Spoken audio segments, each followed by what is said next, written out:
Well, hello everyone, Texie88 here and welcome to my latest review. And now we're taking a look at Super Street Fighter 2 Turbo for the Commodore Amiga, which was brought out in 1996 for the AGA only machines. And the publisher was Gametek, and we're seeing some of the team behind this particular version now on the screen here.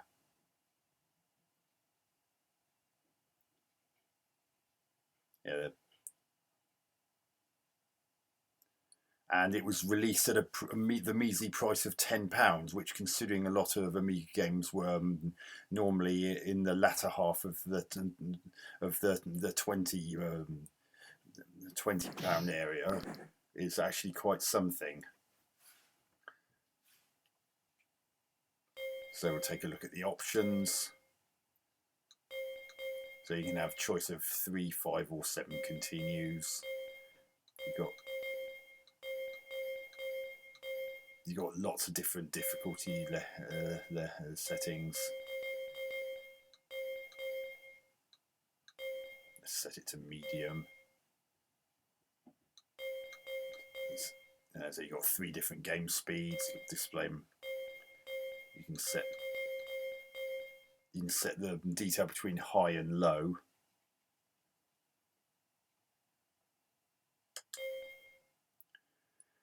And you got versus options, and you got tournament. So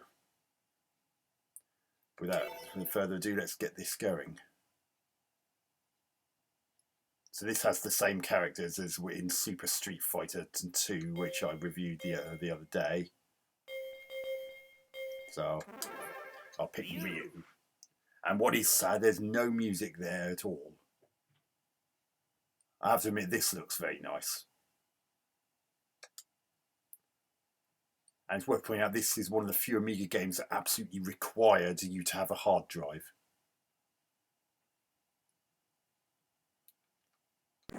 Oh dear. Well, anyone who saw my review of Super Street Fighter 2 will notice that even though it didn't sound particularly amazing, at least there was music on the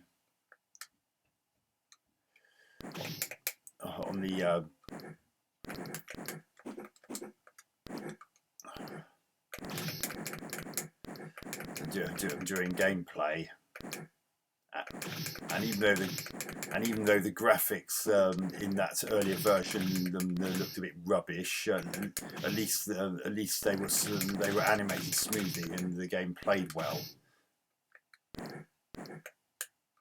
Unfortunately, while the sprites and backgrounds look a lot better in this than they did in the previous game, what's not so good is the way they're animated. As you can see, everything's really jerky, and unfortunately that is actually impacting on the gameplay adversely as well, because one of the key things that was always the thing about the Street Fighter games, certainly the Street Fighter 2 games and those afterwards, is that the gameplay relied on a person keeping an eye on the animation frames of what their opponent was doing, so they had a pretty good idea of what their next move might be, so that they could counter accordingly. But if a lot of animation frames are missing, then it makes that impossible. Well, I've managed to pull off 2 of Ryu's special moves in this, and they seem to be pulled off as expected. Let's see if I can pull off his Dragon Punch. That's if I don't get beaten up first. And I have to say, even though this is the fastest difficulty setting, I'm still not that impressed with the speed.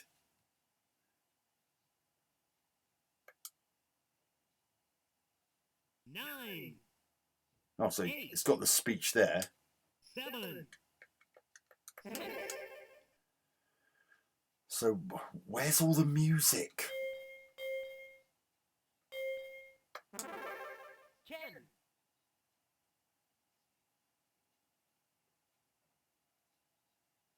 Seriously, where's the music? It really has robbed it of the atmosphere that even the previous game had. I mean, the previous game had the previous game had in-game music. Heck, even US Gold's somewhat lackluster port of the Street Fighter 2, The World Warrior, had in-game music, even though a lot of the tunes were missing. At least it had music. But this has absolutely no music in it. So why was there a credit for music in the opening credits if there isn't any actual music in the game?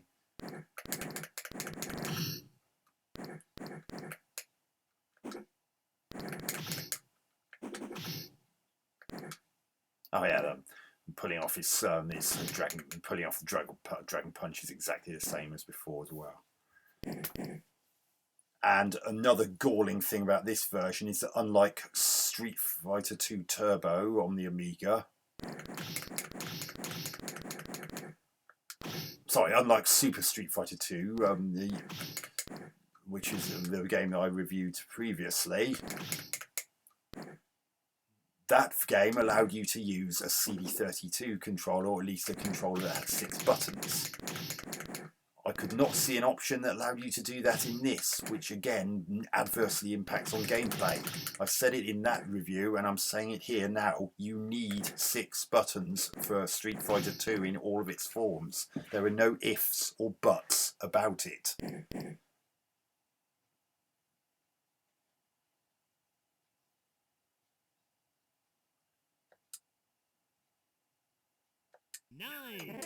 And even the sound effects are pretty naff. I mean, you could watch a classic Hong Kong martial arts film from the 1970s and 1980s, and the sound effects in that are more endearing than they are in this.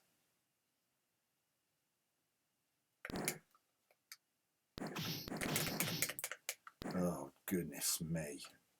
It's so jerky. And the fact you can't use 6-button controllers really does make it... Yeah, you can use 2-button ones, but you really need 6. Oh, for goodness sake. It doesn't even look like he's hitting me there because a load of animation frames are missing. See, look, it's missing out animation frames even though I'm doing that swift leg sweep. You could actually hear me mashing the button, showing that I was actually mashing the button and doing that move repeatedly, but it looked like he was just holding his leg out indefinitely. That just goes to show how bad it is when it comes to missed out animation frames. As you saw, you can still do the cyclone kick in mid-air just like you could in the previous game, which, I mean, oh, for goodness sake! See, look at that sonic boom. It's not even spinning because of the missing animation frame. It just looks like a static crescent moon shaped projectile. Again, even in US Gold's port of Street Fighter 2: The World Warrior, even in that Gulf, sonic boom was animated. It didn't just look like a static. 9.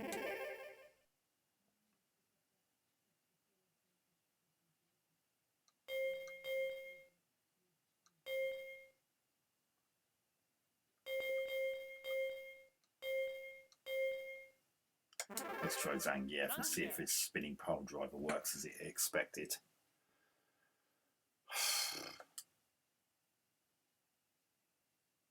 Oh, dearie me.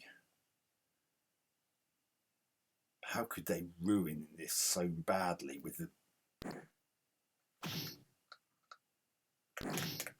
Oh, for goodness sake. So you can't even see some of the attacking moves because of the missing frames of animation.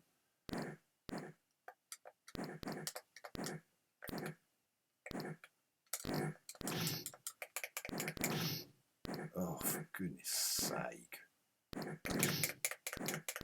I can't even pull off his spinning clothesline, which originally required you to press either all 3 punch buttons or all 3 kick buttons.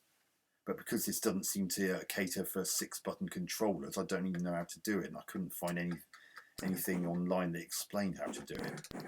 Oh, So that's the move in which Zangief bites his opponent, but there's no sound whatsoever for that. For good, what have Gametek done to this? This is atrocious. I mean, thank God it's only cost £10. Because can you imagine if someone had paid 20 to 30 quid for this especially back in 1996 when the Amiga had pretty much had its golden age concluded, even though there were some people still hanging on.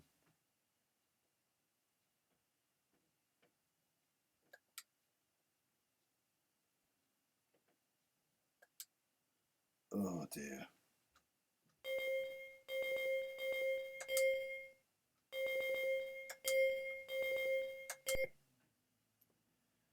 So that was Super Street Fighter 2 Turbo for the Commodore Amiga.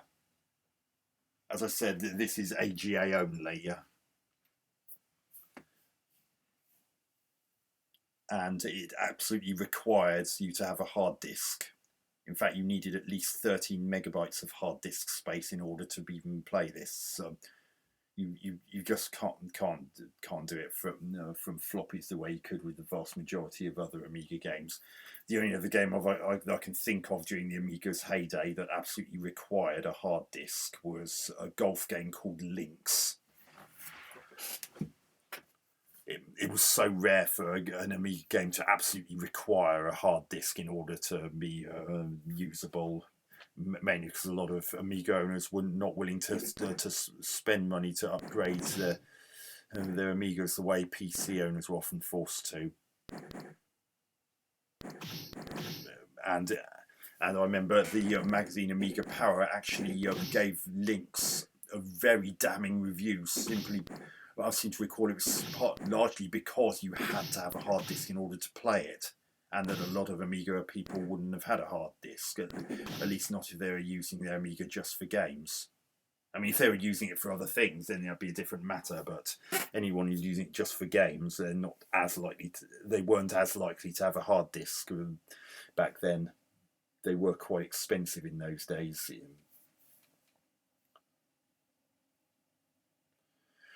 So back to this game, graphics.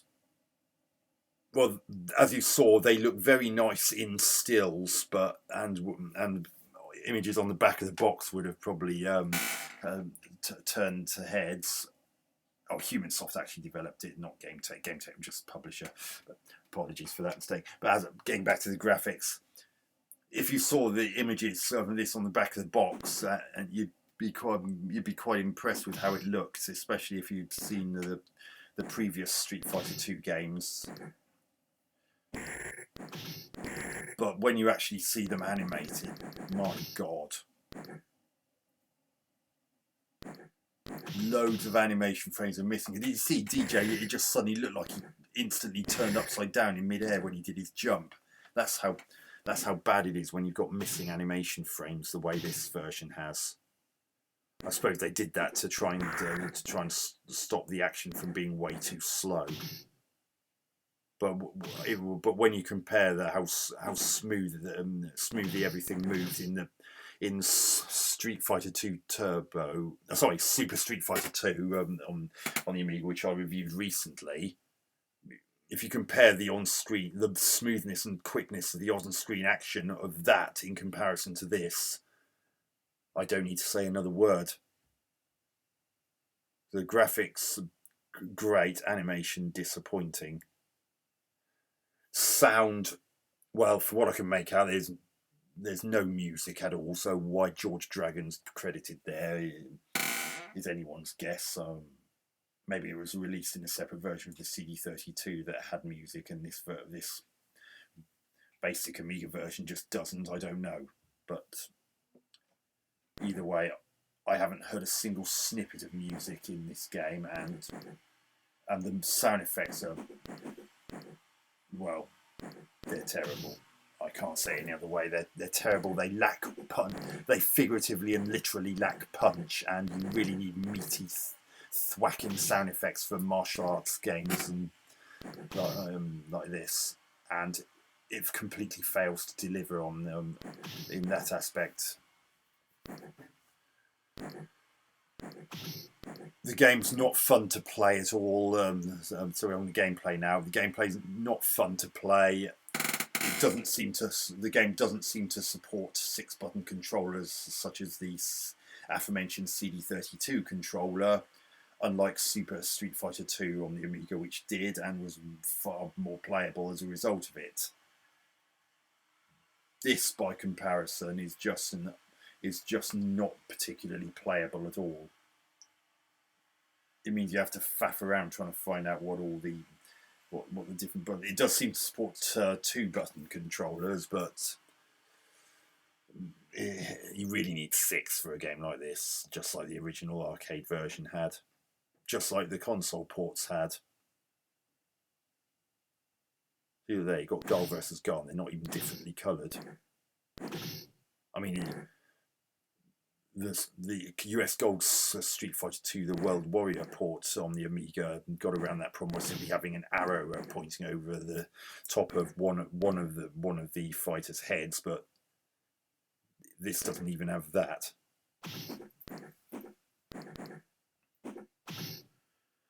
So yeah, apart from if the game didn't cost £10, I'd be being cost just £10. I'd be far more scathing towards it than I actually am. But it's still not going to get a great score. So I'm going to give the Amiga version of Super Street Fighter 2 Turbo 5 out of 10.